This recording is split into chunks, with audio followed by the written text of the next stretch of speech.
we're proud to have the Reverend Mr. Clark Aitkins. Clark Aitkins is an army brat, as well as a child of dairy farms and trailer parks. Not content with following his old man around the country, he enlisted himself after high school as an airborne infantryman and kept wandering. After dropping out of college his first go-around, he met a Gnostic bishop at the back pool room of a smoky basement bar in the middle of Penn's Woods, and his life changed from weird to really effing weird. He dragged his strangeness back to school and ended up with a master's degree in New Testament and early Christianity from Harvard Divinity School, thereby changing his life yet again from really effing weird to purveyor of the weirdness and spewer of divergent politics. You're just going to have to deal with it. We're proud, excited, and happy to have the Reverend Mr. Clark Aitkins speak on the Gospel of Mary. Clark, Ed, take it away. So I wanted to start with that because it's pretty radically inappropriate for a dude to be talking about the spiritual feminine all by himself, I think. So I wanted to start out with a woman who knows a little bit about it. That's the incomparable Patti Smith, and you can find her on this old school CD by John Giorno Poetry Systems. It's called Cash Cow. Hard to find, but it's worth it. There's a couple of themes in there that we're going to be touching on. This is why I wanted that intro. Visionary sense, a woman's visionary sense, doing things in only a way that a woman can do it. We're going to talk a little bit about the gender as we go along here, but as Patti Smith made it very clear, her version of it is very feminine, obviously. As we go through, I'm going to be modernizing some of the text, so I'll try to give you a heads up whenever I start tying in modern ideas. So the Gospel of Mary is written in the 2nd century, probably. We have 2 Greek fragments from Oxyrhynchus and 1 Coptic fragment from the Berlin Codex, I believe. I didn't write it down, but I think that's it. And in this text, Mary, who's probably Mary Magdalene, has secret information, which is a new tradition, which is a new one, is traditional in the New Testament. But this text sounds very weird for Christians if you've ever read through it. The sola sense is not really something that you find too much of. Christians don't really talk about it nowadays. We got rid of it centuries ago. Nobody's really into it so much anymore. Jesus isn't really named in the fragments. He's just called Soter. And I'm going to stick with that because I'm not really a Jesus guy, and I like the idea of Soter. We're not sure, again, if it's Mary Magdalene or Mary, the mom. It's probably Mary Magdalene. There's some disagreement there, but there are reasons to think that's who it is. And especially in this text, and again, this will be important later, Mary can be symbolic of all women, unlike any of the other texts that we have that Mary is in. We have a character that can easily be translated across the board as representative of all women in the ecclesia. It's opposed to the Pauline notion that death and resurrection of Jesus Christ is salvific. It has a Stoic view of nature and a Platonic view of death. And of course, the sola sent at the end, it's pretty Greek. We don't know if it's pre or post-mortem because we're missing slightly over half of the text. And the last half of the text just tears into the beginning of the sola sent with no explanation as to where Mary is getting this information from. We're guessing, but we don't know for sure. So let's just get Paul out of the way because I don't like Paul. All right. In his letter to the Romans, Jesus overcomes sin. This is an important aspect for Paul, right? And you find peace through Christ. And suffering leads to hope. Right? The suffering makes you hopeful. It brings you to hope somehow. But in the Gospel of Mary, there is no sin. It doesn't really exist as sort of an illusion that's brought about by our, it's debatable, but it seems to be saying our separation from the actual world. You give birth to the Savior's peace, and it's this giving birth that I'm going to be pointing out. This birth talk comes up at least 6 times that I found in here, and I don't think anybody else has really gone to the extent of pulling it all out and trying to view the sola sent and the Soter's teaching and Mary's teachings as a birth. So that's my one justification for being a duding all over the Gospel of Mary. Because some might say I probably have a responsibility to put this information out there, so that's what I'm doing since I found it. If anybody else knows any better, I would appreciate it if they told me. Where are we at here? Resurrection of Christ, or there's no really resurrection of Christ in it. You have to work through your suffering, not embrace it or accept it. You go through it. That's what a soul ascent is. An eternal life, there's no eternal life in the Gospel of Mary. There's eternal rest. We don't live forever, which, quite personally, I think sounds a hell of a lot better. So, we'll talk a little bit about the Platonic stuff that's in here, and then a little bit about the Stoic stuff. It's important to understand that ancient Christianity tended to view, or ancient philosophy tended to view the passions as a source of unconsciousness, disorder, and suffering. Christianity viewed itself as the premier philosophy at the time because it adopted philosophy's spiritual exercises. The spiritual exercises that we like to think of as being specifically Christian are adopted from Judaism and Greek philosophical practices. The philosophical schools, if you really wanted to philosophize, you couldn't just read the books, go to class, and then write an essay. Sorry, Will. That's all right. You had to actually live that life, and you went through years of memorizing the central tenets of the philosophy, going through tests, living as close to death as possible, eating as little as possible, doing as little as possible, going nowhere. Because you had to be prepared for death, because you didn't know when death was going to come, and it was important to be looking it in the eye when it came. In the, I'm not going to say this correctly, Cratylus, much like the Orphics, Plato says, or Socrates perhaps says, that the body imprisons the soul to punish it for sin. But again, there's no sin in the Gospel of Mary. But like the Orphics, also, they teach that the soul is divine and needs to return to its source. It has to go back home, where it comes from.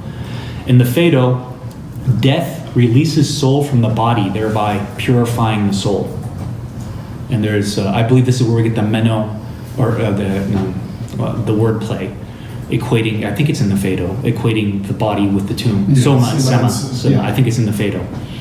And understand that true knowledge only comes at death, which is what the philosopher is working towards, and what the Christian who's on this path is working towards. The body distracts the soul. Again, this is Socrates/Plato. The body distracts the soul with violence and desires. So while purification isn't specifically mentioned in Mary, but it's just peace itself that's mentioned. But the process that Mary lays out and that the Soter lays out seems to be purificatory, and we're going to talk about that in a little bit because it compares very positively to some Jewish Merkava practices at the time that are of a comparable time. So you must live close to death, but this requires self-control over death. So as we're going to see, some of the close relations here to these ideas. Desire is the name of the second power that the soul runs into. The fourth power accuses the soul of being a murderer. And the fourth form of the fourth power, which is named zeal for death in one translation, which sounds a lot like violence. So these are the distractions that the soul has to work its way past in order to get home. Stoicism, I'm just gonna sum Stoicism up in one sentence because that's how you can do it. Stoicism says that nature equals divinity. There it is. Mary, the Gospel of Mary, says that nature comes from divinity, and there's a contrary nature in matter. This leads to a disturbance in the body, and the good restores nature to its root. And understand that the root is a Mediterranean agricultural symbol. Here, that means returning to the source of life. So it's a very important symbol that the Soter is using here. So I'm going to read this quick passage. There'll be more reading. But, every nature, everything fashioned, and all creation exist together in one another, and they will dissolve again into their root. For the nature of matter dissolves into what belongs to its own nature. Sin does not exist, rather it is you who produce sin when you do what is in accordance with the nature of adultery, which is called sin. For this reason, the good has come among you, to those of every nature, in order to restore each to its own root. For this reason you are sick and you are dying, because you love that which deceives you. The one who understands should understand. Matter has given birth to a passion that has no resemblance, for it has come forth in a way contrary to nature, a disturbance that occurs in the entire body. This is why I told you, be content at heart. Ergo, therefore, whatever that word that will fit in right there, allowing the good to restore human beings who are of nature. Human beings are of nature. Okay. takes them back to the root. That equals going back to divinity, or the soul ascends to divinity, and then at the end of the soul ascent, again, just as Orphism has it. So we have some pretty strong Platonic influences going on here. Just so you know, the Soma Sema pun does occur in the Chronicles as well. Oh, does it? Okay. Oh, well, maybe that's where it's from. I should have taken that note, but I didn't go back and look at it. Two words. 400B. Is that 400B? Oh, okay. All right. So there are two Coptic verbs that are that come in pregnancy talk going on here. The first one is japa, means to acquire, which is how it's oftentimes interpreted into English. It also means to beget or bring forth, to beget, to give birth to. All uses of the word japa that I've found so far either come from the Soter's teaching or are referring to the Soter's teaching. The first use is, quote, matter has given birth to a passion, as I just read here. And it describes how passion has come about. Passion, of course, are the things that you have to, that are bad, that you have to oppose yourself to in Stoicism in this path. This is where all the destruction comes from. So it's not sin, it's passion that you're opposed to. And then this path describes how passion comes about, and passion disturbs the entire body, which sounds a little bit like birth pangs, right? And we're going to talk about that a little bit more here, but in Romans 8:22, more Paul, for all you big fans out there, he says that the world is groaning in labor pains. So the whole of the material world is in disruption, is in confusion. Not just your body, but everything, until everything gets set back to where it came from. The Gospel of John 1:12-13, one must be born again. In Poimandres, which is from the Corpus Hermeticum, which was written about the same time that the Gospel of Mary was, we think, so perhaps the author knew Poimandres, talks about regeneration specifically in a very similar soul ascent process. The second use of japa is at the end, where Peter and his buddy are having an argument and are yelling at Mary for being a woman, apparently. And Levi ends the entire story where he says to obey the soter by putting on the human one and give birth to it for us. Here we're externalizing the internal. This is the important process that's going on. We're constantly talking about birth. We're bringing out what's inside, or what's inside is leaving. Levi then gets up and goes out and does it, and that's the end of the story as we have it. The most important point, though, will be in Soter's teaching, what we'll get here to in a second, where he says, may my peace be born to you. This is Soter's peace greeting. Peace greetings are very traditional in Semitic cultures, but here, the Gospel of Mary really emphasizes the internalization of the peace, and we'll get to why that is here just right now. Peace be to you. May my peace be born to you. Be on guard so that no one leads you astray by saying, look here or look over there, for the Son of Man is within you. Follow him. Those who seek him will find him. Go then and preach the gospel of the kingdom. Do not lay down any rules beyond what I have set for you, nor legislate like the lawgiver, or else you may be ruled by it. So, looking at this with a modern esotericist eyes, I'm seeing some instructions here about how to follow a spiritual path. And I think that the Soter's peace greeting isn't just a greeting. I think it's a slightly hidden initial instruction. Any modern esoteric test will tell you you've got to calm down. You've got to meditate, you've got to get focused, you've got to get your brain in order before you can do anything. You've got to get your life in order before you do anything.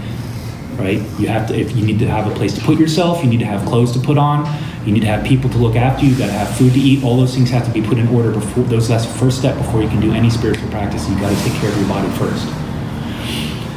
So you give birth to peace, you bring out the Soter's peace from inside your body, you give birth to it. You guard it against any external influences. You don't look over here, you don't look over there, because those are all distractions. You have your own peace, your own connection to the Soter, and it's inside of you, and you put it on like a garment, and it becomes a human one, and you put it on, and you follow it out into the world. That's when you go out and preach, and then you make no more laws. The peace, the Soter's peace and the human one seem to be the same thing, and we'll talk about that again a bit more later, because that's going to tie the whole, that's another strand, an equation that ties this whole text together. And the gospel ends up becoming the gospel of the human one, which again would be the peace of the Soter. So, hey, I talked to my girlfriend, who is the mother of 2 very intelligent, precocious, and sassy teens, about all this stuff because I've never been pregnant before. And she says that she agreed with me when I said that this sounds a lot like pregnancy and motherhood. Bring out the internal, guard it against the world, then send it out into the world. That's birth and motherhood. That's raising children. Thanks, Kelly. I'm on the internet. So the next verb is wasif.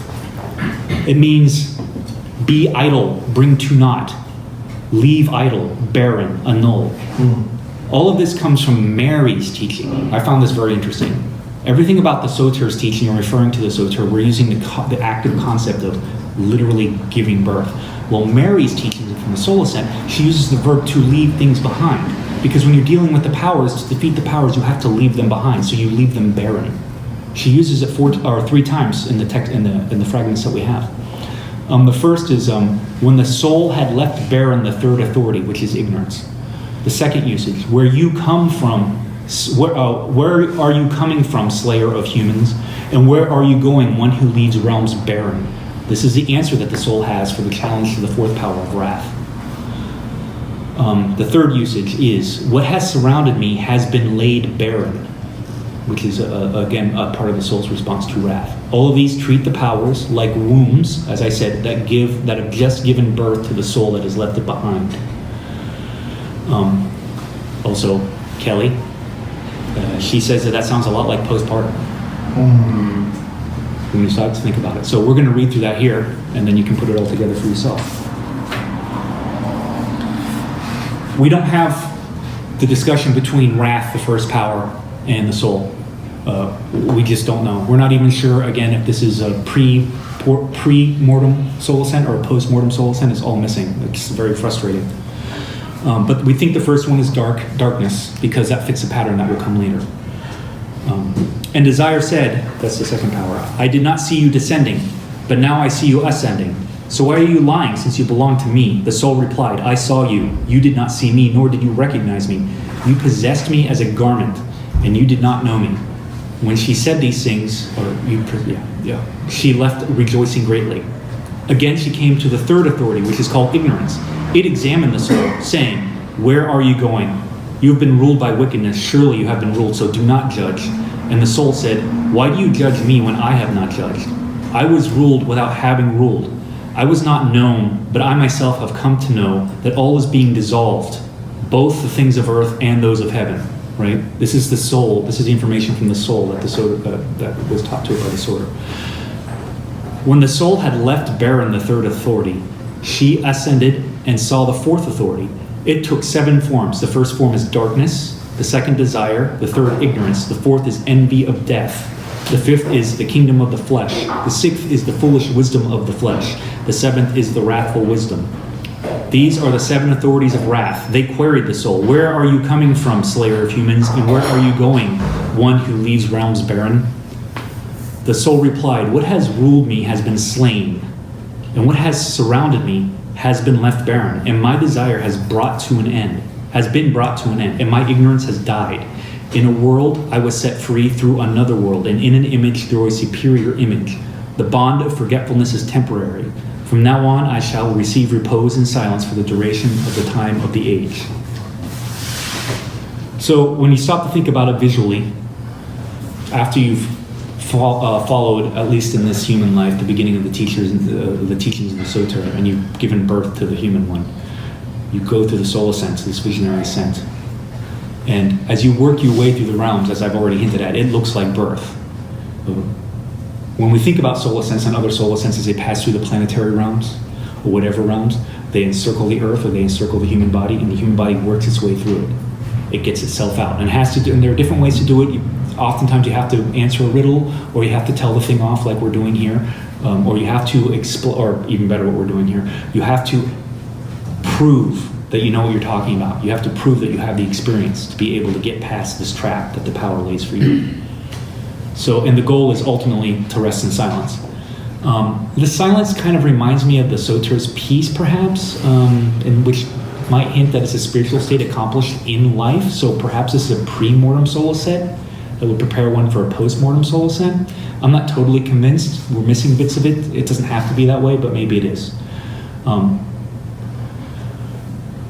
Okay, so I already explained why we're missing darkness. So the soul, in its interaction with desire, the soul is lying. The desire accuses the soul of lying and that it belongs below because desire didn't see it descend. But the soul responds that it was wearing a garment in its descent, so it couldn't have been seen. Again, it's been surrounded by something while it was coming down to earth. And in response, the soul declares its identity against the accusation of lying. That's how it gets past. It knows itself. It has its self-knowledge, its self-gnosis, and is able to get past the second level. Ignorance accuses the soul of wickedness and making judgments. But the soul has never judged and has never been bound, despite having received both of those behaviors, both of those actions. It never perpetuated those things, and it never made laws that could only bind the judge. Remember the teaching: do not make further laws, because you will be judged by those laws. But instead, it explains that it knows the Soter's teaching that matter will dissolve to its source, and that this world will pass. That's the qualified dualism right there, I think. The fourth power is wrath, and it accuses the soul of murder and conquest. Now, here are things you really got to parse the Coptic here. We don't have the Greek for this; we just have the Coptic, and it gets a little tricky. The soul admits to completing ignorance, and that what bound it has died. But the soul hasn't necessarily murdered it. It just says that what bound it has died. It's accused of murdering what bound it, but the soul says, no, it's just dead. I didn't kill it. It's not admitting to killing anything. It just says it's dead. It was dead when I got there. I left. Yeah, right. It was on fire when I lay down on it. But that's left barren. That's what you do when you leave something barren. That's postpartum, I think. That desire has ended the soul's surroundings that have been left barren, and is now free of the world, time, and free of forgetfulness. It also makes me think of afterbirth. That's exactly where I was going. Interesting. Will you remind me that what the question part, because I want to write all that stuff down. Yeah. Peace is required to achieve rest. So, in the Jewish tradition at this time, which is very Merkava, the visionary ascent stuff that was going on all over the place, and please remember, early Christianity at this time was oftentimes seen as, depending on where you were at, was just another Jewish sect. The interactions between all of these communities would have been very strong, especially in places like Alexandria. These guys may have possibly just been neighbors. Withdrawal, in the Jewish tradition at the time, withdrawal from the world brings visions. But the withdrawal is just a purification process. It doesn't guarantee visions. There's no guarantee of a vision. There's only a guarantee of purification. So I think that the Gospel of Mary teaches that you must give birth to the peace of the human one, or the soul, by following the lessons of the soul ascent. So it's not that you go to the soul ascent later. The soul ascent is how you practice the Soter's teachings. So you declare your identity as the human one, to desire. You defeat ignorance by withdrawing from the world of laws and judgment. And you deal with wrath by leaving the world or the body, by leaving time, by leaving forgetfulness, barren of the soul, of your soul. You leave it behind. You exit it. So the Soter's peace equals the human one, equals the soul. I think this formula connects Soter's teaching with the Gospel of Mary's teaching, or with Mary's teaching, which is to say that giving birth to this thing, the soul thing, this generic soul, whatever it is, connects the whole book as we have it, which again, we're missing half of it, so maybe I'm totally off the mark there. Peace equals the human one in the Soter's teaching. We already saw that. The soul enters the equation when it tells the powers it's coming out of something. The desire never saw it when it was descending, but it was instead wearing a garment. When the soul tells wrath that what bounded it is no longer surrounding it. So it's constantly externalizing itself. It's a constant process of externalization, always giving birth. So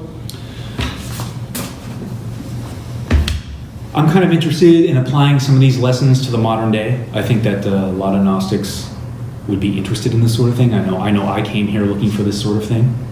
And the reason I even went to school was looking for this sort of thing, because I'm not really interested in heaven. It sounds pretty boring.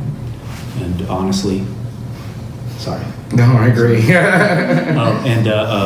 I would just like to not have to relate to people all the time. That would be great. So sweet anonymity. Thank God. So, if Mary represents all women in this text, then it's logical to extend that to all of the genders that we talk about today in the last couple of years. This is just the next logical step. So back then we would have said that giving birth, pregnancy, and all that is obviously a feminine thing, and so therefore this must be a divine feminine thing. But nowadays we have to be careful. We have to check that. That's not true. There are a lot of males who give birth, and they probably did back then too. This is an important lesson. Yes. We have to retroactively project that back and understand all of these teachings. This is how we have to modernize that. So this necessitates that we have to keep the non-tolerant out of this pass. They will introduce a hierarchy that defeats this whole process.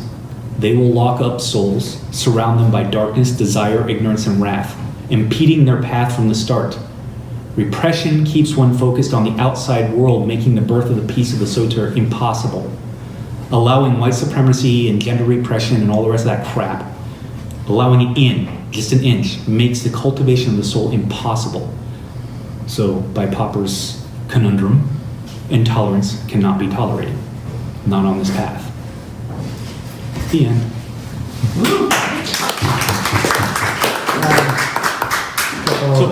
Hold on.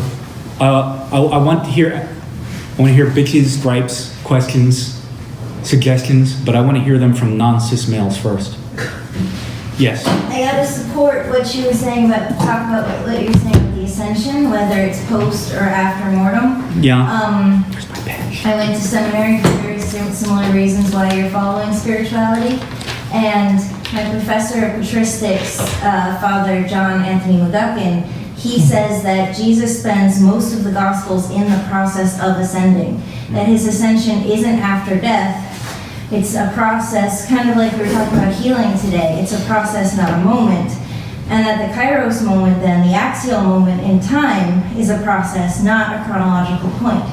So maybe Mary was aware of that and was writing about the ascension, because what he says is that in the Gospel of John, that's where Jesus spends most of his time actively ascending. When he says, I will ascend, that's just a translation. It is also translated, I am ascending. Oh, interesting. So I'm also thinking there's one or two points in there where Jesus is obviously pissed about something, and he is he's just ranting. He just talks and goes. And I wonder if that's part of him working something out. That's an interesting point. Cool. Thank you. I have a question. Yeah. Curiosity about when this was written compared to Pistis Sophia. I don't remember when Pistis Sophia. I believe Pistis. That's a good question. So yeah, and that's a good question because in Pistis Sophia, Peter and Mary also have a big throwdown, and I think Pistis Sophia is significantly later, but I'd have to look at the dates. I've not actually read Pistis Sophia. Sorry. It's got some similarities. Yeah. Right. And this is all of the literature points this out. Yeah. I have a tendency to read into things. That's okay. But me too. The talk about being content at heart, being still, being at rest, compared to the necessary birth pangs of giving birth to Christ. Is there a way of reconciling that? Can you say that one more time? Yeah. I might be coming at this from a... That's okay. That's all right. I haven't read the Gospel very recently, so I'm following along. Being at rest is very important in the Gospel of Mary. Mm-hmm. Is that correct? Yeah. But at the same time, you find a lot of birth imagery in there, which is a good seems like a good argument from what you've said today. And not having the text in front of me, and not reading Coptic. But there's also some talk about birth pangs.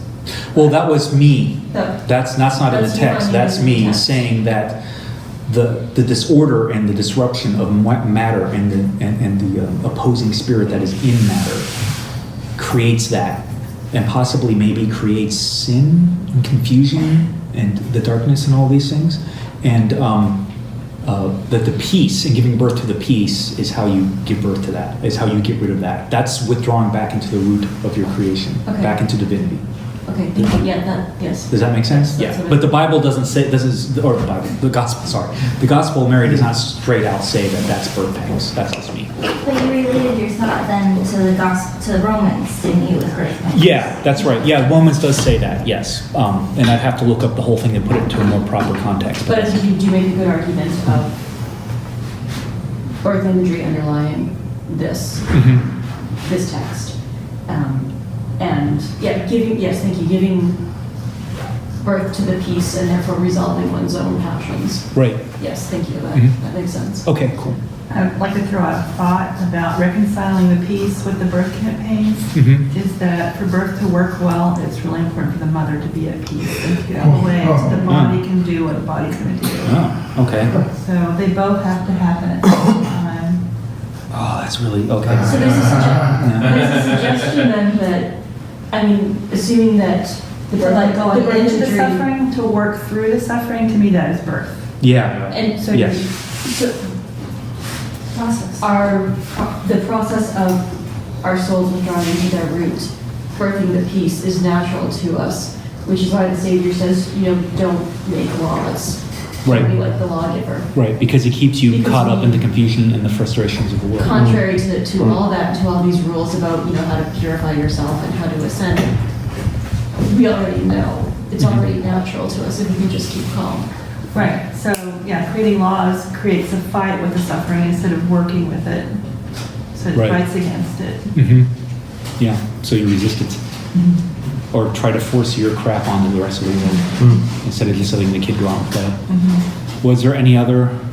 I just want to insert one quick thing. Looks like Pistis Sophia is probably 3rd or 4th century, so okay. it's considerably later. All right, I wonder if it wasn't based on this. That would make a certain amount of sense. that does sound about right. Okay, One more thing, Yes. I'm really struck, sorry, Jonathan. No, please. I'm really struck by the end of laws because I'm still in the process of leaving the Lutheran Church. I've left it, but I'm still having trouble with my identity.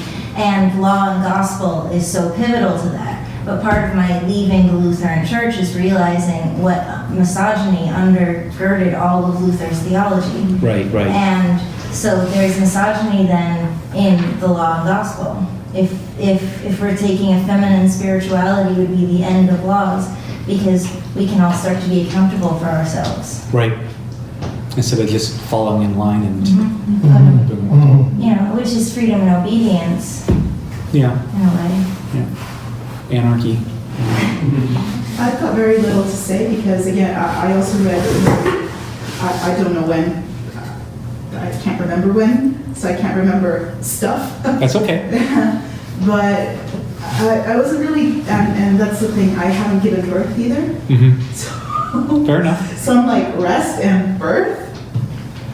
But then, now that you explain it, I'm like, oh, well, I call that grace. Oh, okay. That's cool. Yeah, Fair enough. yeah. Dudes, you want to dude all over the place now? Time for me to dude. Yeah, just add to what Grace said, that Drew's question. Dr. April Connick, blessed be her name. She says Peace be upon her. Peace be upon her. She says that this Sophia is late and it's a bit of a meta-Gnostic text. The second component is reading a bunch of other texts and commenting on them, taking from them. So yes, the writers of the Epistle Sophia that Peter generated probably read the Gospel of Mary. Interesting. Yeah, and of course, for intertextual relationships, which we see quite a bit with these books, and why we have to kind of read them all, but don't spend all your time reading because we've got to be out there doing Gnosticism. But these are texts that are interrelated. These sects are talking to each other, and of course, when we talk about rest, right away I think Gospel of Thomas, right, where apparently the soul is being drilled by the archons. They say, "Give us a sign." The soul has to say, "Motion and rest." The other Thomasine thing is Thomas says, If you bring forth what is within you, it will Yeah, save you. exactly. If you do not, it will destroy you. Now I realize that is an obvious birth metaphor, right? The mother does not. Yeah, I haven't looked at that in the Coptic Yes. yet, but that's something that needs to be. Yeah, they seem to be related to me. Also, I like that idea of rest. It's kind of funny the synchronicities we see, because this morning I was talking about how I'm a bad sleeper and how I hope there's no afterlife and we just get to sleep forever. And of course, you're talking about rest that's also evocative of Buddhism, right? Where really nirvana is rest. You get to cast this all off. Oh. So more, white dude and the first white dude to talk. I don't have a question. I just got to say what I'm thinking. But I think there's- Just a pro tip, if you finish what you're saying with, what do you think about that? It turns into... Oh, Turns into a thank you. question. Okay, thank you. Or why haven't you read my book? Why haven't you read my book? So some interesting connections here. And one last thing I'll say is, and this is more of a personal thing, but of course His Excellency will speak on it later after his evidence and Father Joey. I also think a centering prayer for reaching this place of rest, for me it's very evocative, for giving birth to the new self, but it might also be because my word in centering prayer is peace. So I found a very strong resonance. Or hesychasm. Or hesychasm, yes. Or many other forms of meditation and contemplation. Okay, I did have a quick thought or two, and then I did have a question. I had mentioned at the beginning of the week about movement and rest and bringing forth and birth, and I think I see now why you're going the thing. I was going to mention, talking about movement and rest, I'm obviously very, very white, straight, and male, but I play music. I play piano and guitar, and silence is a note. So that just negates all of that, right? I played one once on TV. You're Al Green all of a sudden. What I'm saying is, I'm gonna think in terms of the analogies I know, and I play music, and silence is a note, right? A rest between measures, a rest between notes, a rest between movements isn't a pause in the action. It is the action. It's a part. It's a part of the exact same thing. Now you mentioned the thing about leaving behind, and I don't know the Coptic or Greek or anything like that, but that made me think of renunciation. Like the concept of renunciation. I wouldn't go as far as to say asceticism or self-denial, but maybe perhaps a kind of letting go. And the question I had was, the human one is repeated throughout. Is that, am I brain dead, or is that now just to something like Son of Man? Something like what? Son of Man.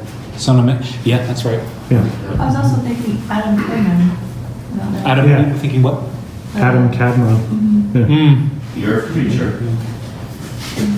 Dirt Claude. Definitely. Groot. No. So, not to negate what Maya Angelou over here said, but I was wondering if the rest, like when I was listening to this, I was wondering if the rest was mostly kind of, because a lot of what you were saying seemed to be like a reversion or a going back or taking away of what was already gained, inappropriately gained through our experience as humans. So I wonder if the rest was more like, the answers.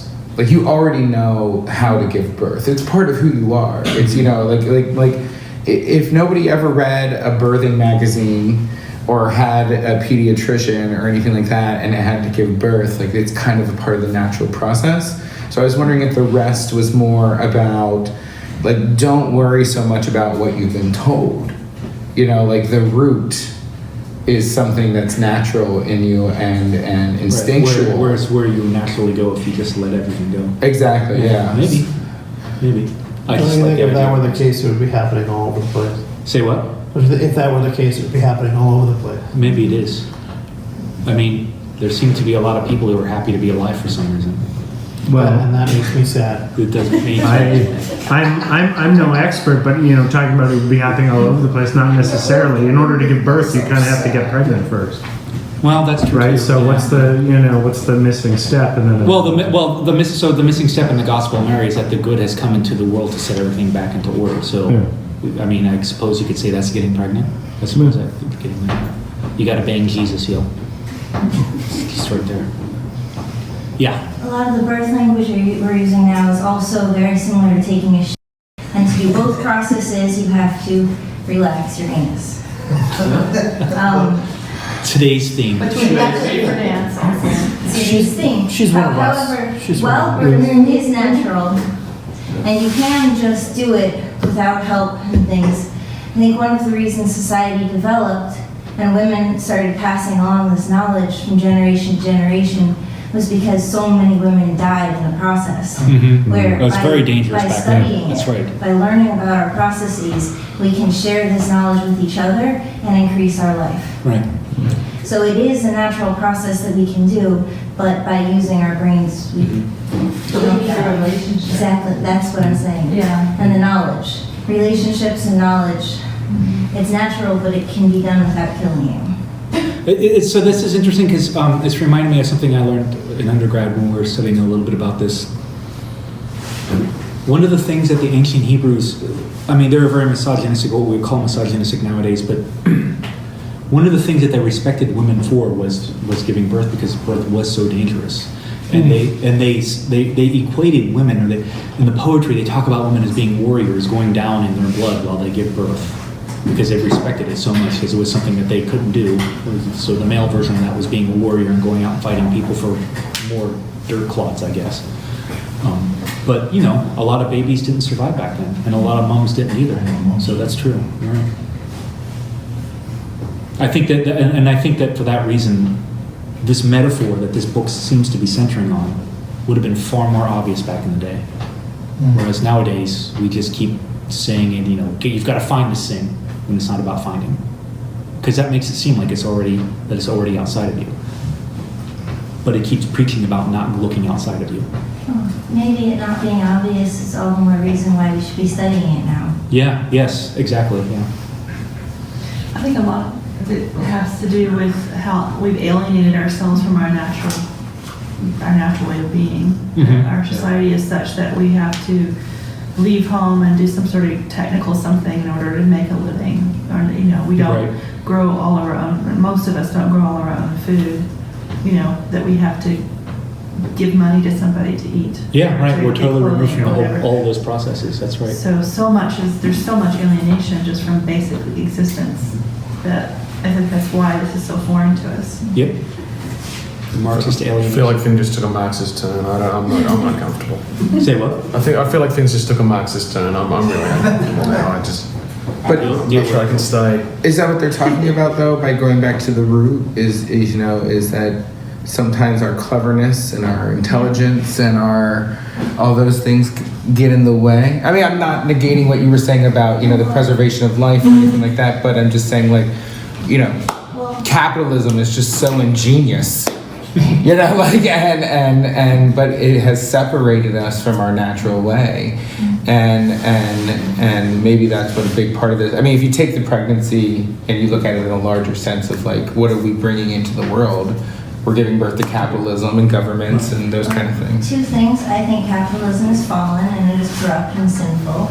But that being said, to equate the original sin with becoming bipedal, which is essentially what distinguishes us from other animals. Being bipedal changed the shape of the pelvis, where animals, their pelvis is shaped where a baby can fit through it without breaking. But human women, our pelvis physically breaks. And you can tell if you look at you can tell if you look at a skeleton whether or not it's given birth based on whether or not that pelvis is broken. And so because of that sort of breaking, in order to push life out, it makes it so much more dangerous and less natural in a way, which, you could say that our bipedal nature is unnatural, but we evolved, didn't we? And we also evolved to medicine and science.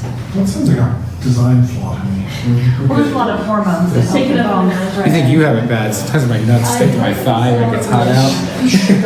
Guys, I like what you said earlier about relationships as something that has helped us deal with that evolution, that adaptation that can be harmful and keeps us going for thousands of years. We talk a lot about orthodoxy and orthopraxy in Western religion, right teaching and right doing. One thing we don't talk about is right relationship. And you can find that in other non-Western religions, perhaps. And it's something that needs to be, something we need to pay a lot of attention to, and something that we need to learn from. That's why I love Buber, Buber theology. It's all Oh, about yeah, that's a relationship, good that God doesn't exist except between I and thou, and that's the only place where God exists. Yeah. That might be a good place to start to wrap it up. You know, it's a beautiful conversation because it's almost food time. So I'm sorry about the people at home who are watching this on YouTube. You know, message me, I'll mail you some food. So we can keep the conversation going here. That's a bold claim. Yeah. Okay. All right, thank you very much.